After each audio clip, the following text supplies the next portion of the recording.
Custody period ও ছেলের থেকে জানতে পারবো কি পরিকল্পিত ছিল বা ওখানে এসে স্পন্টেনিয়াসলি ও মার্ডার করে দিয়েছে। এখন অবধি শুধু ওর ইনভলভমেন্ট পেয়েছি আমরা ডিউরিং কাস্টাডি, সেটা বলতে পারবো না, এত ইনভেস্টিগেশন ডিটেলস রিভিল করা যাবে না। নমস্কার, আমি পিকুপ্রিয়া। আমার ব্লগে সবাইকে স্বাগত জানিয়ে আজকে ব্লগটা শুরু করছি। আশা করি তোমরা সবাই ভালো আছো আর আমিও ভালো আছি। আর আজকে ব্লগটা হয়তো বুঝতেই পারছো আমার থাম্বনেল দেখে। আমি আজকে এটাই বলতে চাই, আজকে যে আমাদের সাঁওতালি ভাই বোনরা, দাদা দিদিরা, এমনকি মা বাবারাও সহযোগিতা ছিল আন্দোলনে।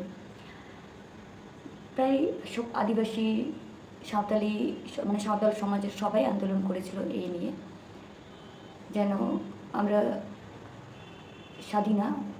বর্ধমানের স্বাধীনার জাস্টিস যেন পাই। তো সেই হিসেবে সবাই আন্দোলনও করেছিল, আর এই আন্দোলনে সাকসেসও হয়েছে। সত্যি আমাদের সাঁওতাল সমাজকে নিয়ে আমি গর্বিত। যে জিনিসটা লড়াই করে সেটা সাকসেসটা প্রত্যেক মুহূর্তেই পেয়েছে, আর যেন সারা জীবন পেয়ে থাকে। তো যাই হোক, আজকে আমি স্বাধীনার ব্যাপারে কিছু বলছি। এতদিন আমি এই বিষয়ে কিছু জানতাম না, তাই আমি একটাও কিছু বলিনি। তো আজকে আমি বলছি এটাই, যে স্বাধীনার যে গলার নালি কেটে খুন করা হয়েছিল, তার জন্য আমরা সবাই জাস্টিস চেয়েছি। আমি হয়তো ওটার জন্য আন্দোলনে যেতে পারিনি, কারণ আমি যে জায়গাতে থাকি সেখানে আন্দোলন হয়নি। বাট আমি আরজিকর হয়ে আন্দোলনে গিয়েছিলাম। যদিও আমি অনেককেই কমেন্ট করে বলেছিলাম যে যেন কলকাতাতে স্বাধীনার ব্যাপারেও আন্দোলন করা হোক।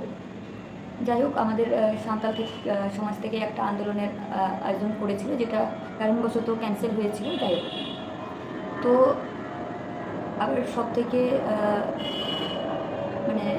আজকের দিনে বর্ধমান থানার পুলিশকে স্যালুট জানাতে চাইছি, স্যালুট জানাই। এবং পূর্ব বর্ধমান, পশ্চিম বর্ধমান, ঝাড়গ্রাম সবাইকে স্যালুট জানায় যে ওনারা কিছু প্রুফ পাওয়ার পরেই বর্ধমানের স্বাধীনার খুনিকে গ্রেপ্তার করেছে।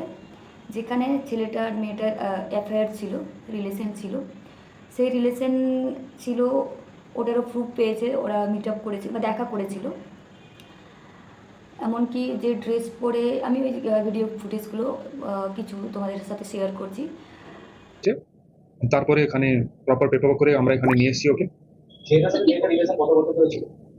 অনেক বছর ধরে ছিল, এক্স্যাক্টলি কোয়ান্টিফাই করা মুশকিল। কেন এরা, যেটা আমরা লোকাল ইনফরমেশন পেয়েছি কি এরা ফেসবুকে এদের বন্ধুত্ব হয়েছিল, তারপরে এদের রিলেশন হয়েছিল।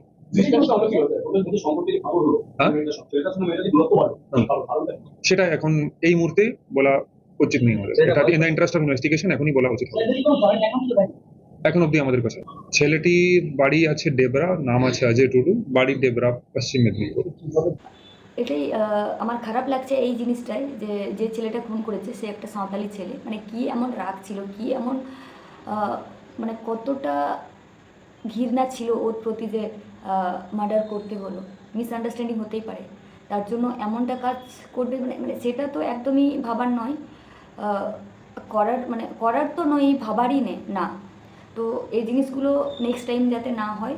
যদি সত্যি ছেলেটার নাম অজয় টুডু, যদি সত্যি অজয় টুডু খুনি হয়ে থাকে, যদি খুন করে থাকে, কঠোর থেকে কঠোরতম যেন শাস্তি দেওয়া হোক। আর সেটা 10 দিন টাইম চাইছে শুনলাম। তো 10 দিন টাইমের মধ্যে কত কী করছে সেটা আমরা দেখে নিই। আর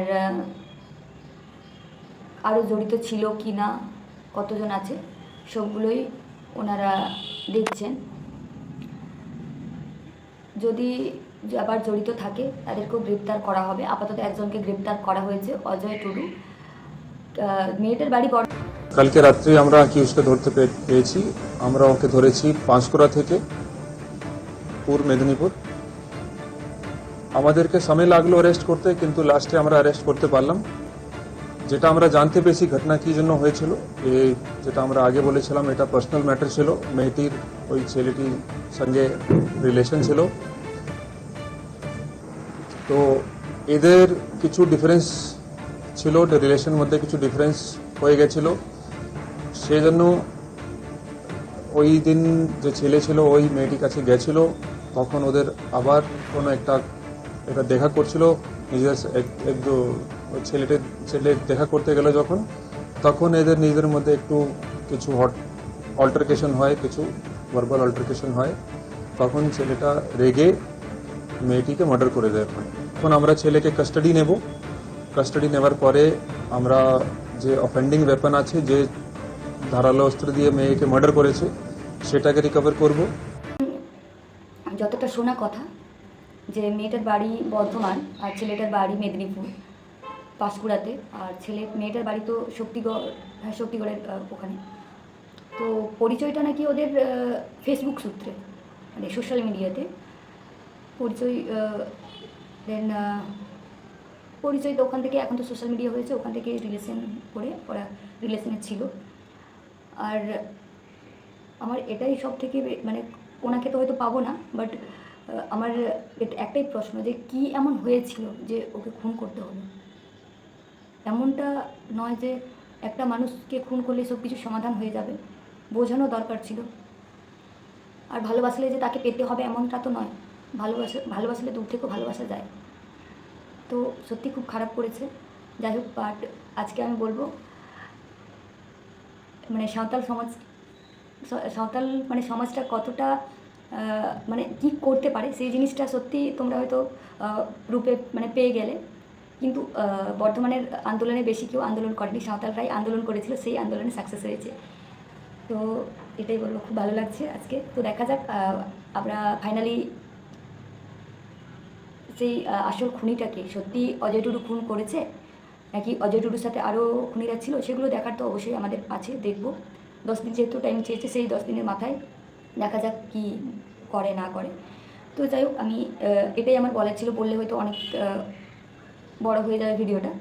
তো আজকের ভিডিওটা আমি এখানেই শেষ করছি। আমি বর্ধমানের হয়তো কোনো আপডেট আবার পেলে অবশ্যই আমি ভিডিওটা শেয়ার করব তোমাদের সাথে।